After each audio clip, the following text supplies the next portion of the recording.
तो बच्चों आज हम लोग relative motion in one dimension पढ़ने वाले हैं।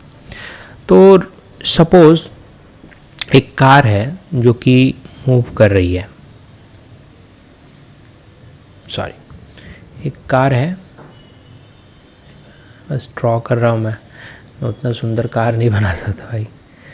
तो एक कार मान लिया, ये इसकी वेलोसिटी इस डायरेक्शन में, ठीक है।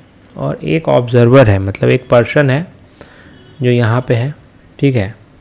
और इसकी वेलोसिटी जो है इस डायरेक्शन में है, ठीक है। इसको मान लेते हैं हम लोग O1 मान लेते हैं। क्या मान लेते हैं? उसका नाम O1 रख दिया इस ऑब्जर्वर का। और एक ऑब्जर्वर यहाँ पर है, इसका नाम O2 रख देते हैं, ठीक है। और ये क्या है? ये इस डायरेक्शन में वेलोसिटी है, इसकी अपोजिट डायरेक्शन में। अब क्या है, अगर O1 रेस्ट में रहेगा, O1 जो है अगर रेस्ट में रहेगा तो जिस वेलोसिटी से ये कार आगे मूव करती दिखेगी उसके रिस्पेक्ट में अगर ये इस डायरेक्शन में मूव करने लगा, इस डायरेक्शन में मूव करने लगेगा, तो यही कार उसको स्लोअर दिखेगी। ये कार कैसी दिखेगी कि वो स्लो स्पीड से आगे बढ़ रही है।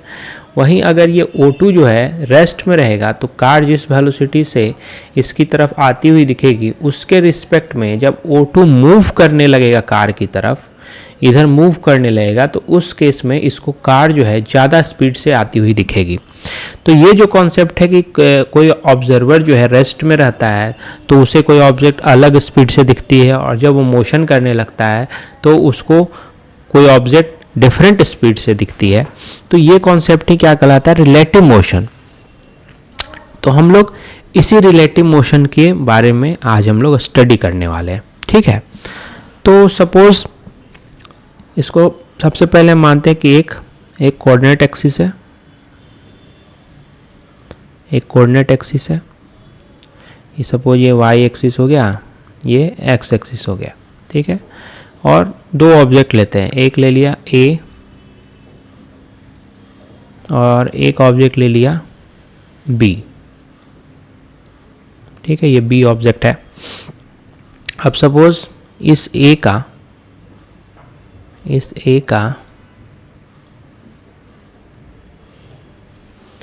का डिस्टेंस ओरिजिन से, ये ओरिजिन है ओ, ओरिजिन से इसका डिस्टेंस कितना है? एक्स ए। कितना है? एक्स ए। और मान लिया कि ये बी का डिस्टेंस कितना है? ये इसका पोजीशन है यहाँ से एक्स बी। पोजीशन हम लोग ले रहे हैं, ओरिजिन के रिस्पेक्ट में ए का पोजीशन एक्स से है, ओरिजिन के रिस्पेक्ट में बी का पोजीशन क्या है? एक्स बी है, ठीक है। तो इस केस में हम लोग अगर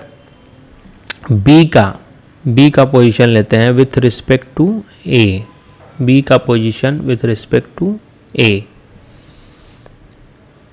वो क्या होगा? जैसे अगर कोई ऑब्जेक्ट है, ये ओरिजिन से ये 5 मीटर के डिस्टेंस पे है, और बी क्या है? ओरिजिन से 10 मीटर के डिस्टेंस पे है। तो हम क्या बोलेंगे? बी ए के रिस्पेक्ट में कितना है? तो 10 - 5 हो जाएगा, यानी ए का जो पोजीशन होगा उसको बी के पोजीशन से माइनस कर देंगे, तो बी के रिस्पेक्ट में ए का पोजीशन मिल जाएगा। तो वही मैं यहाँ कर रहा हूँ कि एक्स का जो पोजीशन है, इसका जो डिस्प्लेसमेंट होगा, एक्स का displacement with respect to B का displacement with respect to A क्या होगा? X B minus X A, ठीक है। ये समझ में आ गई? तो मैंने क्या बताया कि सपोज ये 5 मीटर है, सपोज ये कितना है? ये यहाँ से 5 मीटर पे है, सपोज यहाँ से 5 मीटर पे है, और ये वाला जो है बी, ये सपोज 10 मीटर पे है।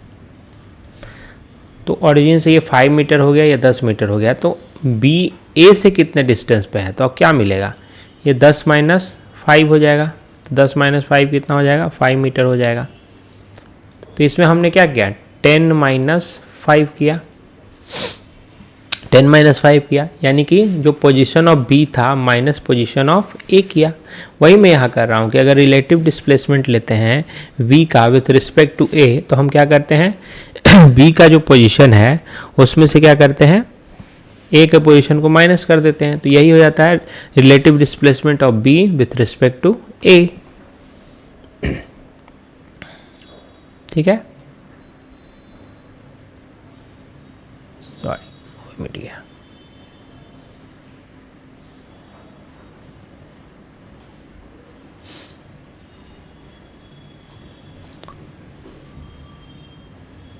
हम लोग इसको फिर से ड्रॉ कर देते हैं।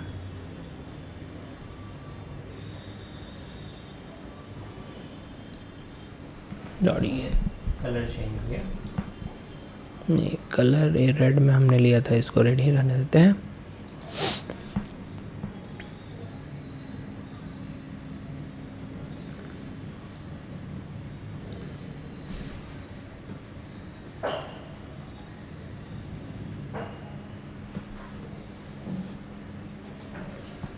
इसको हम लोग फिर से ड्रॉ कर दे रहे हैं, ये वाई एक्सिस है। ठीक है, तो हमने क्या निकाल लिया कि पोजीशन ऑफ, यहाँ पे ए ऑब्जेक्ट बना देते हैं, ये ए ऑब्जेक्ट है। ठीक है, और ये बी ऑब्जेक्ट है। तो हम लोगों ने निकाला कि relative displacement of B with respect to A will be position of B minus position of A. अगर हम इसको डिफ्रेंशिएट करते हैं, डिफ्रेंशिएटिंग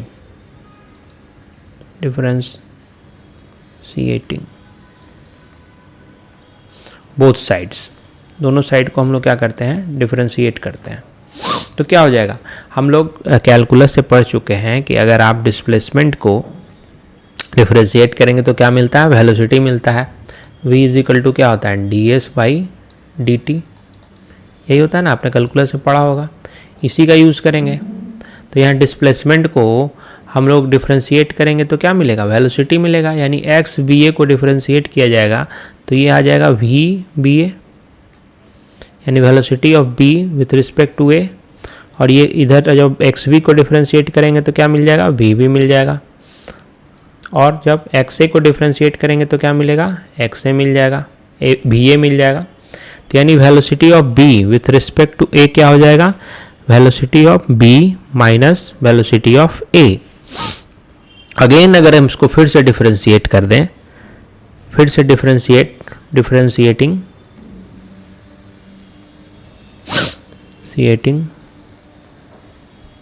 विथ टाइम के रिस्पेक्ट में ही हम लोग कर रहे हैं ना, D S by D T कर रहे हैं, यानी टाइम के रिस्पेक्ट में हम इसको डिफ्रेंशिएट कर रहे हैं। तो फिर क्या होगा, वेलोसिटी को जब हम डिफ्रेंशिएट करते हैं तो क्या मिलता है, ए इज इक्वल टू क्या हो जाता है D V by D T. यानी कि अगर वेलोसिटी को डिफ्रेंशिएट करते हैं तो हमें एक्सेलरेशन मिलता है। तो इसलिए यहाँ पे ये क्या हो जाएगा, velocity of B with respect to A को अगर हम डिफ्रेंशिएट करेंगे तो मिल जाएगा acceleration of B with respect to A, acceleration of B. तो अब फिर यहाँ वी बी को डिफ्रेंशिएट किया तो क्या मिल जाएगा, एक्सेलरेशन ऑफ बी। उसी तरह वी ए को डिफ्रेंशिएट करेंगे तो क्या मिलेगा, एक्सेलरेशन ऑफ ए। तो यहाँ से हम 3 इक्वेशन मिल गए। पहला इक्वेशन ये था, दूसरा इक्वेशन ये हो गया, और तीसरा इक्वेशन ये हो गया। यानी अगर डिस्प्लेसमेंट निकालना है, रिलेटिव डिस्प्लेसमेंट निकालना है, तो relative displacement of B with respect to A हो गया position of B minus position of A. उसी तरह से velocity of B with respect to A क्या हो गया, velocity of B minus velocity of A. और acceleration of B with respect to A क्या हो गया, acceleration of B minus acceleration of A. ठीक है, तो ये 3 इक्वेशन हमें मिल गए। ओके, अब हम आगे बढ़ते हैं। तो इक्वेशन ऑफ मोशन हम लोगों ने पढ़ा था, इक्वेशन ऑफ मोशन पढ़ा था।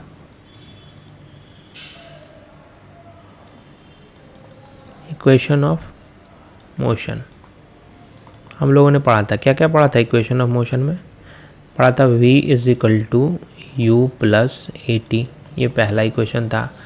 s इज इक्वल टू क्या पढ़ा था, U T plus half A T square, ये दूसरा इक्वेशन था। और तीसरा इक्वेशन क्या था, V square is equal to U square plus 2as, ये तीसरा इक्वेशन था। तो 3 इक्वेशन हम लोगों ने पढ़े थे। अब इसी में v के जगह पे हम लोग क्या करते हैं, v के जगह पे अगर हम लोग ले लें VVA, ठीक है, और u के जगह पे क्या ले लें UBA, यानी रिलेटिव वेलोसिटी को हम लोग कंसीडर कर रहे हैं। तो उस केस में क्या होगा, उस केस में पहला इक्वेशन हमारा है v is to U plus A T, ठीक है। तो यहाँ पे क्या हो जाएगा VVA इज इक्वल टू हम लिख सकते हैं UBA प्लस एक्सेलरेशन के जगह पे ABA लिख देंगे, ABA इंटू टी। ये पहला इक्वेशन हो सकता है। इसको अगर ऐसे भी लिखना चाहे तो ऐसे भी लिख सकते हैं कि v रिलेटिव, ये क्या है VBA क्या है, velocity of b with respect to a, यानी velocity of relative velocity of b with respect to a है। तो इसको हम VBA को रिलेटिव भी कर सकते हैं कि v relative is equal to u relative plus a relative into T. ये फर्स्ट इक्वेशन हो गया। इसी तरह से सेकंड इक्वेशन जो है हम लोगों ने क्या लिया था, S is equal to U T plus half A T square, यानी कि जो टोटल डिस्प्लेसमेंट कवर होगा, डिस्टेंस कवर होगा, वो क्या होगा initial velocity into time plus half into acceleration into T square. तो इसी को हम यहाँ ऐसे लिख सकते हैं S is equal to U B A into T plus half ABA into T square. तो इससे हमको दूसरा इक्वेशन मिल गया रिलेटिव वेलोसिटी में। इसको ऐसे भी लिख सकते हैं S is equal to U relative plus half A relative into T square. तो ये हमें सेकंड इक्वेशन मिल गया रिलेटिव वेलोसिटी की मदद से। अब हम लोग थर्ड इक्वेशन पे आते हैं। थर्ड इक्वेशन क्या है, V square is equal to U square plus 2as, ठीक है। तो इसको हम लोग ऐसे लिख सकते हैं VBA square is equal to UBA square plus 2a A with A क्या हो जाएगा acceleration of B with respect to A, 2a into S, ठीक है। इसको ऐसे भी लिख सकते हैं वी रिलेटिव, ये थर्ड इक्वेशन हो गया। वी रिलेटिव का square is equal to U relative का square plus 2 into A relative into S. तो हम लोग जिस तरह से इक्वेशन ऑफ मोशन सिंपली हम लोग लिखते थे, बस वहाँ पे रिलेटिव वेलोसिटी को पुट कर देना है, रिलेटिव एक्सेलरेशन को पुट कर देना है। तो हम लोग रिलेटिव वेलोसिटी के फॉर्म में भी हम लोग इक्वेशन ऑफ मोशन को लिख सकते हैं, ठीक है। अब हम लोग जानेंगे कि आखिर, अब ये सब तो हम लोग रिलेटिव वेलोसिटी हम लोगों ने डिराइव कर लिया, लेकिन रिलेटिव वेलोसिटी का मीनिंग क्या हुआ, इसका डेफिनेशन क्या हुआ। तो रिलेटिव वेलोसिटी का डेफिनेशन है the relative velocity of A particle A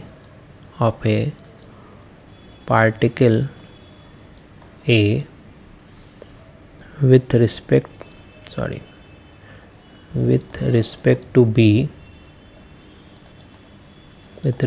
to b is defined as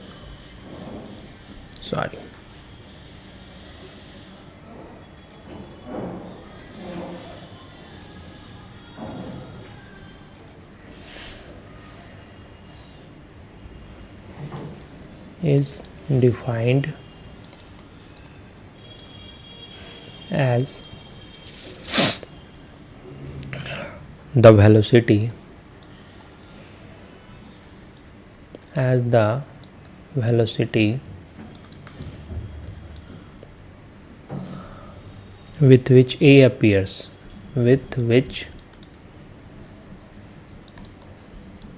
A appears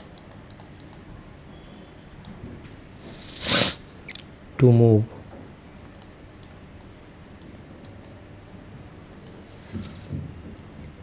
if B is considered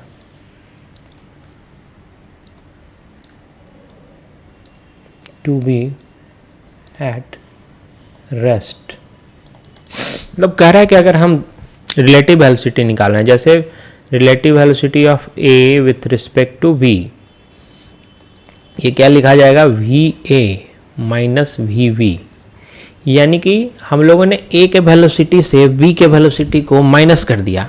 यानी कि हम लोग ने मान लिया कि ए का वेलोसिटी तब जब वी बी एट रेस्ट है। जैसे मान लीजिए कि वी ए की वैल्यू है 10 मीटर पर सेकेंड, ओके, और वी बी की वैल्यू है 5 मीटर पर सेकेंड।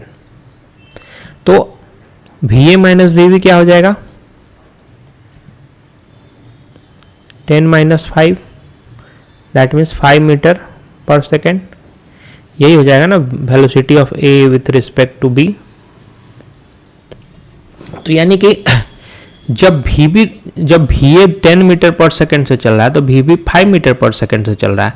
तो अगर वी बी को रेस्ट में माना जाए तो वी ए किस वेलोसिटी से चल रहा है, 5 मीटर पर सेकेंड से। यानी कि एक्चुअल में रिलेटिव वेलोसिटी क्या हुआ, ए विथ रिस्पेक्ट टू बी हुआ। जब बी को मान लिया जाए कि वो रेस्ट में है, तब जो ए की वेलोसिटी होगी वही वेलोसिटी कहलाएगी velocity of A with respect to B. तो ये कॉन्सेप्ट हुआ, मतलब कि जिसके रिस्पेक्ट में हम लोग को वेलोसिटी जानना है उसको उसमें से माइनस कर देते हैं, यानी उसकी वेलोसिटी 0 ले लेते हैं। तब जो ऑब्जर्वर की जो वेलोसिटी होगी, जिसका वेलोसिटी हम निकाल रहे हैं जिसके रिस्पेक्ट में, तो जिसके रिस्पेक्ट में निकाल रहे हैं उसकी वेलोसिटी जब 0 कर देंगे तो जिसकी वेलोसिटी निकाल रहे हैं उसकी वेलोसिटी जो बचेगी वही वेलोसिटी उसके रिस्पेक्ट में होगी। यानी ए और बी है, अगर यहाँ पे दो पार्टिकल हैं ए और बी, तो ए की वेलोसिटी बी के रिस्पेक्ट में अगर हम निकाल रहे हैं तो इसका मतलब है कि जब बी रेस्ट में हो उस समय ए की वेलोसिटी जो होगी वही velocity A of A with respect to B होगी। ठीक है, ये कॉन्सेप्ट आप लोग समझ गए होंगे। अब हम लोग अलग अलग अब थोड़ा सा हम लोग velocity of approach and velocity of separation ये हम लोग देखेंगे। वेलोसिटी ऑफ अप्रोच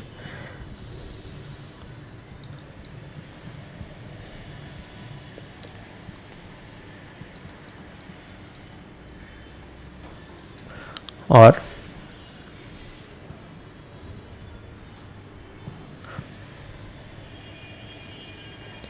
वेलोसिटी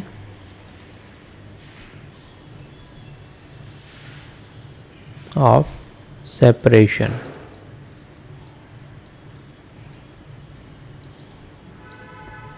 ये क्या है, velocity of approach and velocity of separation क्या है। सपोज दो ऑब्जेक्ट है, ठीक है, दो ऑब्जेक्ट है, ये दोनों एक स्ट्रेट लाइन के अलॉन्ग मूव कर रहा है और इसकी वेलोसिटी इस डायरेक्शन में है और इसकी वेलोसिटी इस डायरेक्शन में, ठीक है। तो अगर इसकी वेलोसिटी ज़्यादा है, V A is greater than V B, suppose ये ए है और ये बी है, तो वी ए की वेलोसिटी अगर वी बी से ज़्यादा है उस केस में क्या होगा, ये धीरे धीरे धीरे क्या होगा, बी ए ऑब्जेक्ट जो है बी के पास जाने लगेगी क्योंकि इसकी वेलोसिटी से ज़्यादा है। तो दोनों में सेपरेशन नहीं होगा बल्कि ये दोनों एक दूसरे की तरफ आ रहे हैं, हर टाइम के साथ साथ ए बी की तरफ जा रहा है। या एक कंडीशन ये भी ले सकते हैं कि ए इधर है और बी इधर है, ए की वेलोसिटी इस डायरेक्शन में है और बी की वेलोसिटी अपोजिट डायरेक्शन में है। तो इस केस में भी क्या होगा, दोनों एक दूसरे की तरफ जा रहे हैं। तो इस तरह के केस में जो जिस वेलोसिटी से दोनों एक दूसरे को अप्रोच कर रहे हैं वो क्या कहलाएगी, वेलोसिटी ऑफ अप्रोच, क्योंकि दोनों एक दूसरे को अप्रोच कर रहे हैं। तो ऐसी रिलेटिव वेलोसिटी क्या कहलाएगी, वेलोसिटी ऑफ अप्रोच। लेकिन एक दूसरा केस ले लेते हैं, मान लिया ये ए है, ये बी है, ठीक है, ए है और बी है, और सपोज वेलोसिटी ऑफ वी जो है, तो ये है वेलोसिटी ऑफ ए, लेकिन इस केस में क्या हो जा रहा है कि velocity of B is greater than velocity of A. तो क्या होगा, हर सेकंड जो है, हर टाइम के साथ साथ ये दोनों के डिस्टेंस, इस दोनों के बीच का डिस्टेंस क्या होगा, बढ़ता जाएगा, क्योंकि बी ज़्यादा वेलोसिटी से आगे बढ़ रही है ए के रिस्पेक्ट में, तो हर टाइम के साथ साथ क्या होगा, इनके बीच का डिस्टेंस बढ़ता चला जाएगा। या फिर ऐसा हो ए यहाँ है, यहाँ पे बी है, ठीक है, और ए की वेलोसिटी इधर है और बी की वेलोसिटी इस डायरेक्शन में। इस केस में भी क्या होगा, टाइम के साथ साथ दोनों के बीच का डिस्टेंस क्या हो जाएगा, बढ़ता जाएगा। तो जिस वेलोसिटी से ये दोनों सेपरेट हो रहे हैं, ये क्या कहलाएगा, वेलोसिटी ऑफ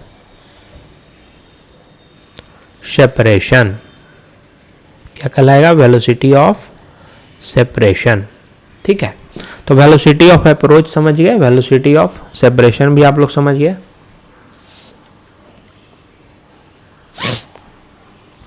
अब हम लोग कुछ रिलेटिव वेलोसिटी का पोजीशन टाइम ग्राफ लेते हैं। Position time graph of relative velocity. Okay, suppose V A is equal to V B है। क्या है, V A is equal to V B, यानी एक दो ऑब्जेक्ट है, वी ए है, दूसरा ऑब्जेक्ट क्या है, बी है, दोनों की वेलोसिटी क्या है, सेम है। तो इस केस में क्या हो जाएगा, V A minus V B, क्योंकि दोनों इक्वल है तो V A minus V B क्या हो जाएगा, 0 हो जाएगा, ठीक है। तो हम लोगों ने पढ़ा था कि dx बाई डी टी अगर 0 हो, इसका मतलब क्या होता है, x क्या होता है, कांस्टेंट होता है। x क्या होता है, कांस्टेंट होता है। ये डिफरेंशिएशन में आप लोगों ने कैलकुलस में पढ़ा होगा कि अगर किसी कांस्टेंट का डिफरेंशिएशन हमेशा क्या होता है, 0 होता है। यानी कि इसका रिवर्स अगर ले लें तो अगर किसी का डिफरेंशिएशन 0 आ रहा है, इसका मतलब वो क्या है, कांस्टेंट है। तो वेलोसिटी हम जानते हैं कि किसका डिफरेंशिएशन होता है, वेलोसिटी डिस्प्लेसमेंट का होता है डिफरेंशिएशन। तो V A minus V B 0 है, दैट मीन्स इसका मतलब क्या हो गया, D X A minus X B with respect to क्या हो जाएगा, टाइम। ये क्या हो जाएगा, 0। V A minus V B 0 का मतलब differentiation of displacement with respect to time is 0। और अभी हम लोगों ने पढ़ा कि किसी का डिफरेंशिएशन अगर 0 है, इसका मतलब वो कांस्टेंट है। यहाँ पे x A minus X B का डिफरेंशिएशन 0 आ रहा है, इसका मतलब क्या हो गया कि x A minus X B क्या हो जाएगा, यहाँ पे कांस्टेंट हो जाएगा। क्या हो जाएगा, कांस्टेंट हो जाएगा। तो इसका मतलब है कि दो ऑब्जेक्ट अगर सेम वेलोसिटी से चल रहा है तो उसके बीच का जो डिस्टेंस होगा, that means X A minus X B, वो क्या होगा, हमेशा कांस्टेंट रहेगा। ये तो कॉमन सेंस से भी हम कह सकते हैं कि ये अगर 5 मीटर पर सेकंड से चल रहा है और एक ऑब्जेक्ट है वो भी 5 मीटर पर सेकंड से चल रहा है, उनके बीच का डिस्टेंस 10 मीटर है सपोज, ठीक है।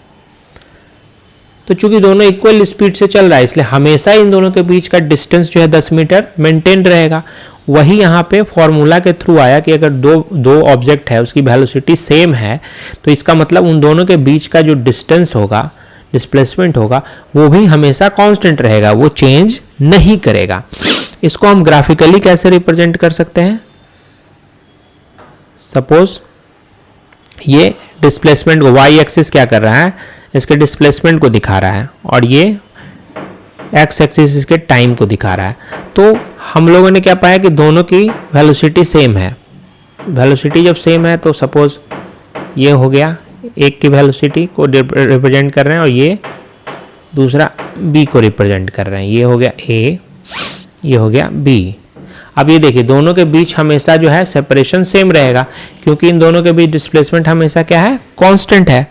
तो इस तरह का ग्राफ क्या होगा, ऑब्जेक्ट का इसी प्रकार होगा कि दोनों एक्सटी ग्राफ जो हम बनाएंगे तो दोनों पैरेलल बनेगा, क्योंकि भी ए माइनस भी जीरो है, भी ए माइनस भी भी जीरो है, भी और भी सेम है, तो दोनों के बीच का डिस्प्लेसमेंट हमेशा कांस्टेंट रहेगा, इसलिए इसका ग्राफ कैसा बन जाएगा, पैरेलल लाइन बन जाएगा। क्या बन जाएगा, पैरेलल लाइन बन जाएगा। तो ये पहला कंडीशन हम लोगों ने देख लिया रिलेटिव वेलोसिटी में कि जब दो ऑब्जेक्ट हैं वो सेम वेलोसिटी से जा रहे हैं तो उनका जो ग्राफ कैसा ग्राफिकल रिप्रेजेंटेशन क्या होगा, पैरेलल लाइन होगा। ठीक है, अब हम लोग दूसरा कंडीशन लेते हैं। दूसरा कंडीशन है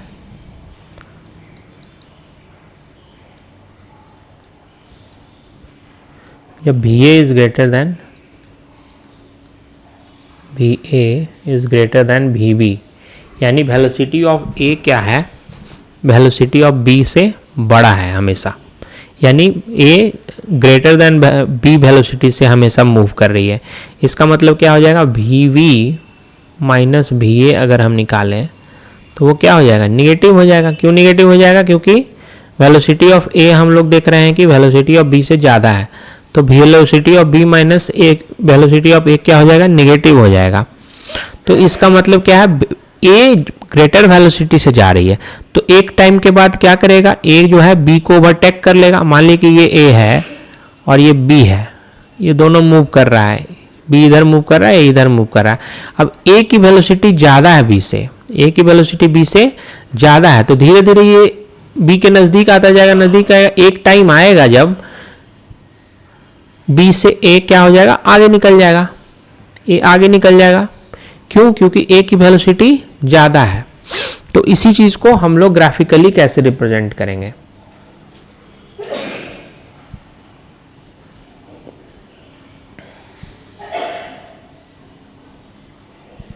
इसको ग्राफिकली कैसे रिप्रेजेंट करेंगे, तो वही ग्राफ हम लोग फिर से ड्रॉ करते हैं। ये हो गया बाई एक्सिस, ये हो गया, सॉरी थोड़ा सा टेढ़ा हो गया,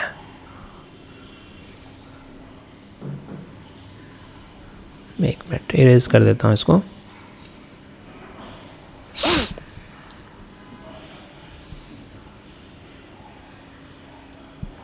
ओके, तो A की वेलोसिटी B से ज़्यादा है, ठीक है, और पोजीशन भी हम लोग देख लेते हैं। सपोज A यहाँ से स्टार्ट करता है, A यहाँ से स्टार्ट करता है, इसकी वेलोसिटी ऐसे शो कर रहे हैं, A है ये जहाँ से स्टार्ट कर रहा है वो कितना है, उसका पोजीशन हम लोग ने पहले ही बताया था कि ये क्या हो जाएगा, वाई एक्सिस पोजीशन को बता रहा है और एक्स एक्सिस टाइम को बता रहा है। तो A की पोजीशन जब ओरिजिन पे, मतलब जब टाइम 0 था उस समय कितनी थी, 10 मीटर थी, ठीक है। और सपोज B है, B की वेलोसिटी ऐसे है, ठीक है, B की वेलोसिटी क्या है, ऐसे है, और B का पोजीशन जब स्टार्ट हुआ था मूवमेंट, जब टाइम 0 था तो 40 मीटर पे था, ठीक है।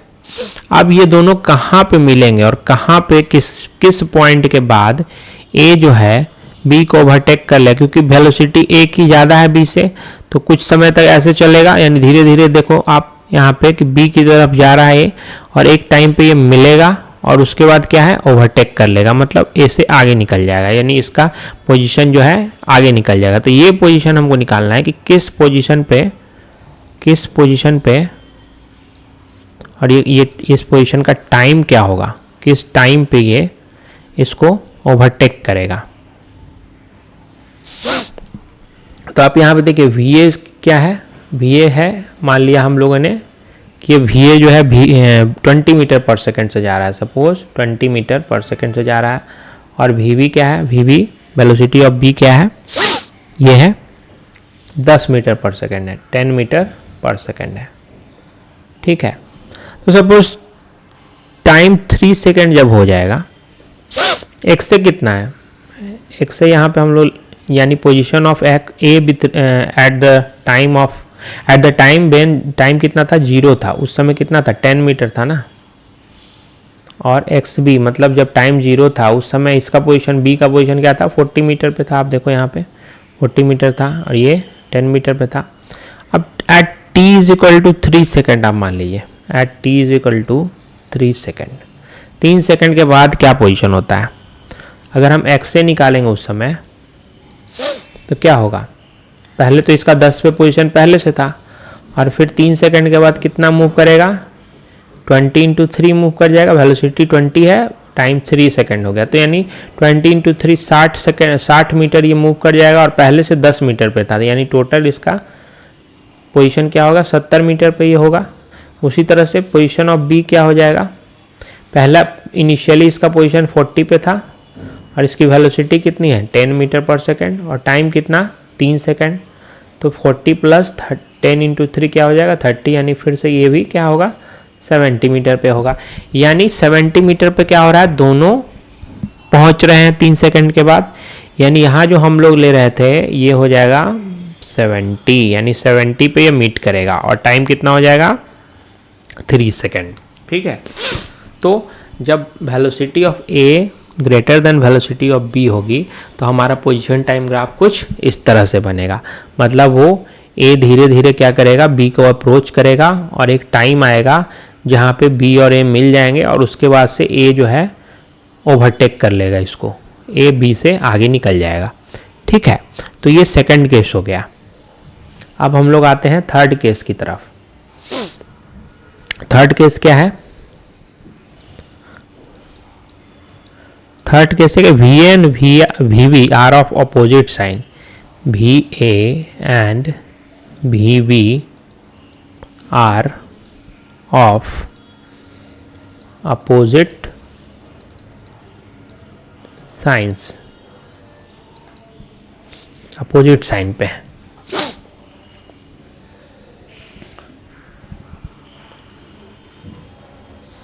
तो इस केस में क्या होगा, यानी कि सपोज फिर से हम लोग ड्रॉ करते हैं ग्राफ को, तो ये वाई एक्सिस पोजीशन को बता रहा है और एक्स एक्सिस टाइम को बता रहा है।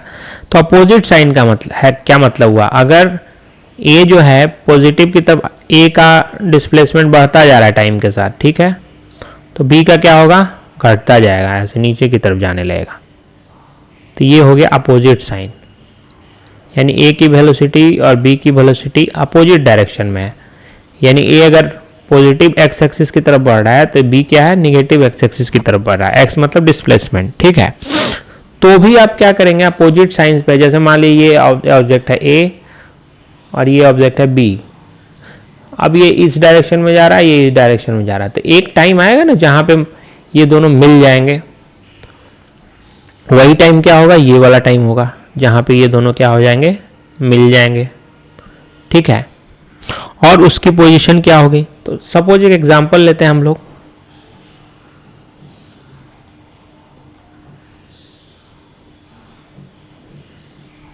एग्जांपल लेते हैं कि वी ए क्या है, वी ए की वैल्यू है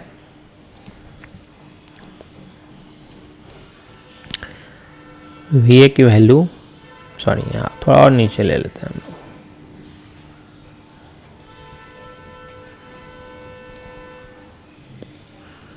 वी ए की वैल्यू है 20 मीटर पर सेकेंड, और इसकी पोजीशन कितनी है 10 मीटर, यहाँ पे जैसे हम लोगों ने लिया था ना, ए की पोजीशन 10 है और बी की पोजीशन 40 है, जैसे पिछले एग्जांपल में लिया था। ठीक है, तो वी ए की वेलोसिटी 20 मीटर पर सेकेंड है, और इसकी पोजीशन क्या है, इनिशियली टाइम जब 0 था उस समय 10 मीटर पे था।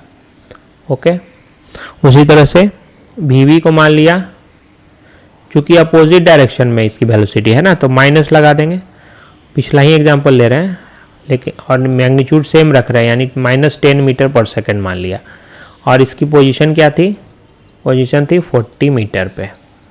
ठीक है,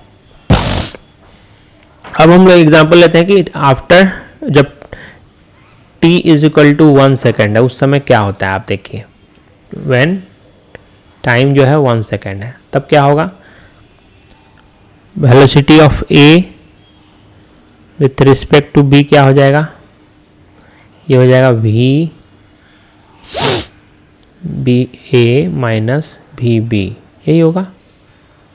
वेलोसिटी ऑफ ए कितना है 20 माइनस -10 हो जाएगा, यानी कि 30 मीटर पर सेकेंड। ठीक है।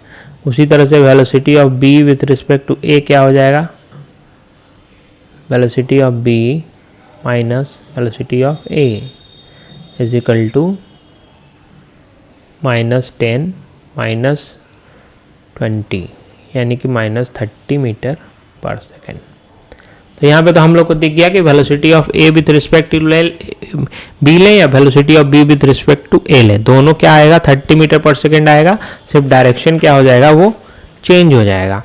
और दोनों मिलेंगे कब, मिलेंगे कब ये जानना है।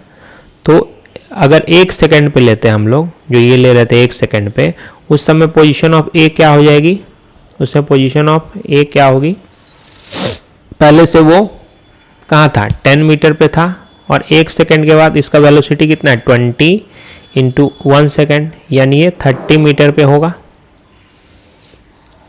और 1 सेकेंड के बाद अगर वेलोसिटी पोजीशन ऑफ बी लें तो ये 40 पे था पहले से, और इसकी वेलोसिटी कितनी है -10 है, और 1 सेकेंड के बाद ले रहे हैं तो इंटू 1, तो ये हो जाएगा 40 - 10 यानी कि 30 मीटर। यानी आप देख रहे हैं कि 1 सेकेंड के बाद दोनों का पोजीशन क्या है 30 मीटर पे है, यानी कि ये जो जहाँ पे हम लोगों ने सोचा कि ये मिल रहे हैं दोनों, ये एक्चुअली क्या है 1 सेकेंड का टाइम है, ये क्या है 1 सेकेंड, यानी 1 सेकेंड के बाद मिलेंगे। और ये पोजीशन कौन सी होगी,